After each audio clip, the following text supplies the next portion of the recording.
Using QuickBooks for payroll simplifies managing employee compensation and ensures compliance with tax regulations. Here's a step-by-step guide on how to effectively use QuickBooks for payroll. Set up your payroll. Start by logging into QuickBooks Online.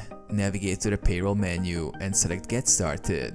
Choose the appropriate payroll plan that fits your business needs. Enter employee information.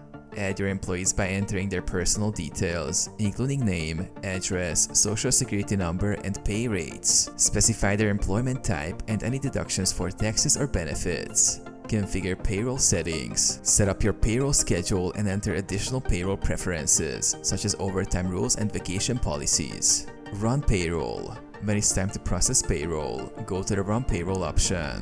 Review employee hours and verify amounts. QuickBooks calculates taxes automatically. Pay employees. Choose to pay employees via direct deposit or check. Confirm the payment details and submit payroll. File taxes. QuickBooks helps you stay compliant by tracking and calculating payroll taxes. Use the Taxes menu to prepare and file payroll tax forms.